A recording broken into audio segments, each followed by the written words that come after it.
ఒకప్పుడు ఏ డ్రెస్ వేసుకోవాలో అడిగి అమ్మ సెలెక్ట్ చేస్తేనే గానీ వేసుకునేది కాదు. ఇప్పుడు సొంత నిర్ణయాలు ఎక్కువైపోతున్నాయి.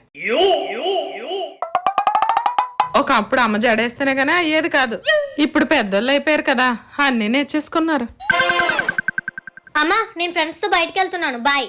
ఒకప్పుడు అమ్మ లేకపోతే అడుగు కూడా బయట పెట్టేది కాదు. ఇప్పుడు నా అవసరం తీరిపోయినట్టుందిలే. అమ్మని అడగకుండా ప్రతిదీ నేనే చేసుకుంటున్నానని బాధపడుతుంది కదా, ఒకసారి అడుగుదాం. అమ్మా ఈ రెండిట్లో ఏ టాప్ వేసుకోను? గాడిదలాగా ఎదిగావు, ఏ డ్రెస్ వేసుకోవాలో కూడా అమ్మే చెప్పాలా?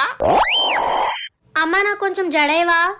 దేవుడు నాకు 10 కాళ్ళు 10 చేతులు ఇచ్చాడు, మరి ఇంట్లో పనులే కాకుండా నీకెంత పనులు కూడా నేను చేస్తాను. అమ్మ నేను బయటకు వెళ్తున్నాను, నాతో పాటు నువ్వు కూడా రా. అన్ని వేళ అమ్మ వెనక ఉండాలంటే అవుతుందేంటి? స్వతంత్రంగా వెళ్ళడం నేర్చుకో. ఆయన నాకు సీరియల్ టైం అవుతుంది. అమ్మను మించి దైవం ఉన్నదా?